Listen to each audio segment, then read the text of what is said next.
Hello everybody. In this video we'll be covering one of the sections from chapter 8 of our text entitled Quantities and Chemical Reactions. In this video we're going to discuss enthalpy change in a chemical reaction. So previously we described processes as exothermic if they released heat or endothermic if they absorbed heat. The enthalpy of reaction is the amount of thermal energy that flows through a process when you're at constant pressure, and it's usually abbreviated with this capital delta H reaction. And so you can kind of think of enthalpy as the heat sink. It's the amount of energy that was contained within the reactants that was released when it formed products and having an exothermic reaction, or it was the amount of heat that was added to the products when it got cold and absorbed heat. So the sign of the enthalpy change indicates the direction. So for exothermic reactions, the sign of enthalpy change is negative. This means that thermal energy is produced by the reaction. It's going to get hot. It means that the surroundings around the reaction are going to get hotter. We're going to write that as delta H is equal to some negative value. And an example of that would be like a combustion reaction, which we know are always exothermic.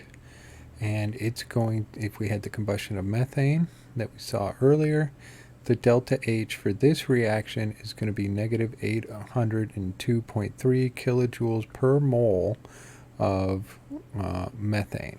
Okay, so we're basing this off of this guy here. And we'll talk about what that means in just a second, actually. For endothermic reactions, the sign of the enthalpy change is positive. This means that the thermal energy is absorbed by the reaction. The surroundings around the reaction are going to get colder. We will write that as a positive delta H. And an example of that would be like the synthesis reaction for NO here, where we have a delta H reaction that's going to equal positive 182.6 kilojoules per mole of nitrogen. So I made a point to mention out that that was per moles before, and that's because there's a connection between enthalpy and stoichiometry. The amount of energy change in a reaction depends on the amount of the reactants. You get twice as much heat out when you burn twice as much methane, right? We seem to know that. If you increase the rate of methane that's going to your stove, the flame's going to get higher, you're going to get more heat out. Writing a reaction implies that the amount of energy changes for the stoichiometric ratio given in the equation. All right, so let's look at an example of that. If we had propane here, and we burn it, that means, and then we can write and then we measure it, we can write the amount of enthalpy change for this as negative 2044 kilojoules.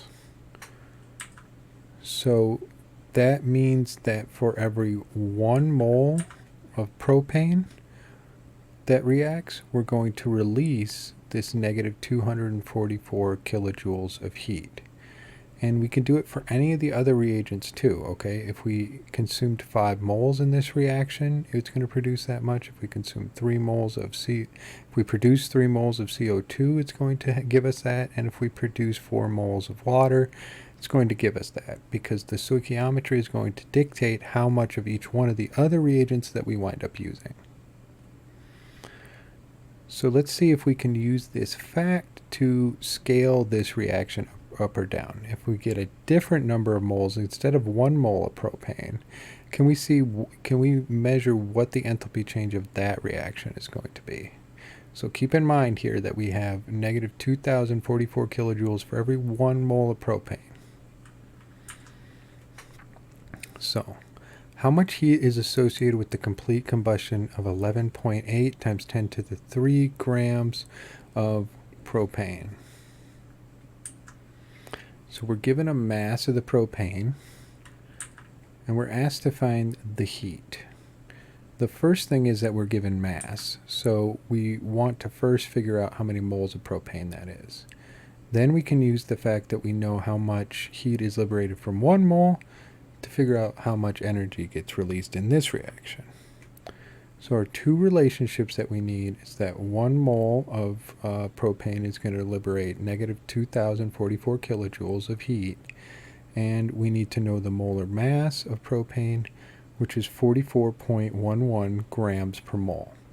We can use this to convert between the grams of propane and the moles of propane, and we can use this relationship to convert from the moles of propane we have in this reaction to the heat that this reaction is going to produce. When we apply our conversion factors, we see that our masses are going to cancel and then our moles are going to cancel. And we get negative 5.47 times 10 to the 5 kilojoules. If we do a little check, we see that the sign is correct because this is still an exothermic reaction, okay? And that this value is larger than our previous value. And the reason for that is because we have more than 1 mole's worth of mass, right? We have 11 kilograms here of propane that we're burning, when 44 grams would have produced that 2,000 value. So it all checks out. Let's try one more here. How much heat is evolved when 0.483 grams of diamond is burned?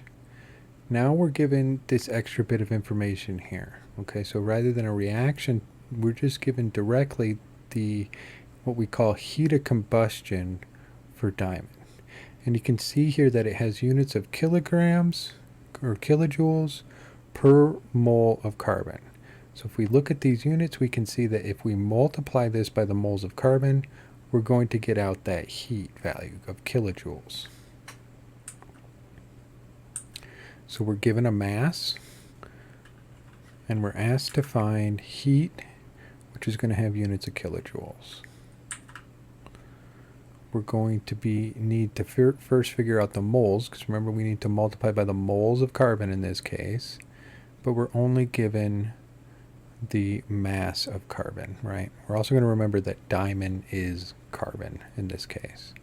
So we're going to convert this mass to moles. We're going to multiply by this value in order to get over to enthalpy, heat.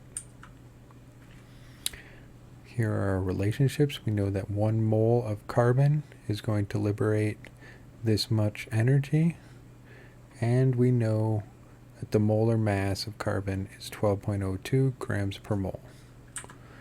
We have our conversion factors here for each of our steps, and then we apply them. We first canceled the grams, then the moles, and we get out negative 15.9 kilojoules.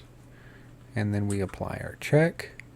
The sign is correct. This is still going to be an exothermic reaction. We knew that for 2 reasons. Number 1, our heat of combustion was negative to begin with, and it is just a combustion reaction. And we know that all of those are exothermic. And the value is reasonable since we had less than 0.1 moles, right? We see that this is less than what we would need for 1 mole. It's less than what we would need for 0.1 moles. That would be 1.2 grams, right? So it makes sense that we got a small value here. Quite a bit less than our heat of combustion up here.